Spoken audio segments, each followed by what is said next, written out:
أحدت خرما لبيبا سالعا حمارا خل الكرام الذي فالفضل خنسرا.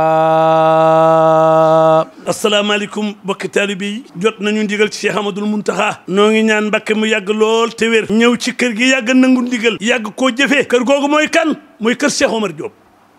digganteem ak Xaadimu Rasuul doy na mbaa yàlla la ku bëgg mucc tey ak ëllëg da ngay ñëw ci bisim bii ñu toog nag nii ak xalifaam bi sëñ Malick ak rakkam yëpp bis boobu kañ la le 11 juillet ci weer wii nu jëm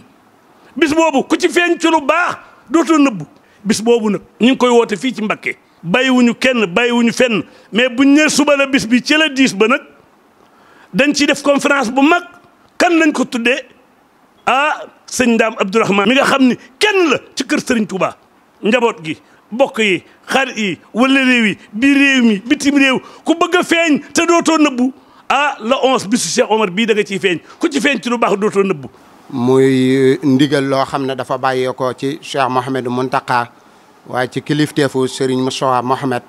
bawoo ci Serigne Malick mi nga xam ne moo jiite njabootuk Serigne Omar gi xam ne bis bi gën ci ay bisam mooy bis bi mu dajeek sunu borom tabaaraka taala bis bi mu wuy jiwaat sunu borom tabaaraka taala xéewal yooyu yii ko doon dabu moo tax mu yéene ko njaboot gi wax ne fu waay mën a nekk muy góor muy jigéen muy mag muy ndaw na ñëw Mbàkke sant la ko sunu borom ci xéewal yi nga ko defal. di woote ci turu daayira yi rawatina nag daayira fédération bi nga xam ne moo lëkkale mbooleem daayira yi ci biir réew mi ak bitim réew ñu ngi ciy woo mbooleem jiit yi nga xam ne ñoo ko jiitu bu dee Sénégal Serigne Cheikh Diop moo ko jiite bu dee diaspora bi sëñ Ablaye Diop sëriñ Ablaye ak sëñ Cheikh sëriñ bi nee na mi ngi leen woo ci bisub sëriñ Omar bi bu loolu jàllee sëriñ bi nee na mi ngi woo mbooleem koo xam ne da ngaa nekk ci biir Mbàkke rawatina ñetti penc yi nga xam ne ñoom lañ ko bokkal muy waa Daaru Salaam ak waa kër maam Seera Fall ak waa Mbàkke Xewar sëriñ bi nee na mi ngi leen woo ci bisub sëriñ Omar bi sëriñ bi nee na mi ngi woo mbooleem dëkkaale yi nga xam ne dañoo bokk dëkk fii ci penc mi rawatina nag waa Ndooyeen ak suñu mbokki mbéngeen yi ak waa kër Baye Ablaye Bousso ak waa Sancaan ya màggal gi nag sëriñ bi nee na màggalu bëccëg la dañ koy yendoo ba ngoon mu jeex bis bi nag daa am luñ ko lënkaaye ndax mbooleem njaboot sëñ Omar gi nga xam ne ay xalifa la nekk seen way jur dañoo jël seen bis yooyu yëpp dugal ko ci bisub sëñ Omar bi kon sëriñ bi nee na bis baa ngi noonu bisu màggal la bisu ñaan la bisu sant kañ lay doon fukki fan ak ñeent buñ tabaskee ba am ñeenti fan. rafet na ñu ko bokkal kenn ku ne gis na ci boppam kenn ku ne yéene na la ko kon nag yàlla mi yor yàgg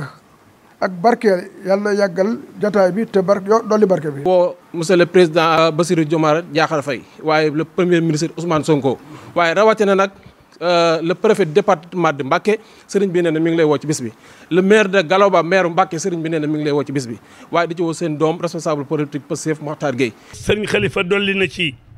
bu ko ne màggalee ba noppi nag ba timis jot njabootu Cheikh Omar yëpp kërim yi ñu àndandoo dajoo. sukk sunuy tànk ci kanam xalifa bi sëñ Malick tàllal ko sunuy loxo mu ñaanal nu ba déwén ak jàmm ñu leeral leen ni nag borom kër gi ki dox seen digganteeg Serigne Touba di Serigne Moussa Mbacké borom niveau ji borom Ahibaahil Khadim kenn la ci kër Serigne Touba fu mu wàcc muy njëndi wàcc na ci Cheikh Omar ku bëgg am ci xéewal yi tey ak ëllëg la 11 ñëwal Cheikh Omar tibbal la indi leen bagaan yi bu kenn manqué na ñëpp ñëw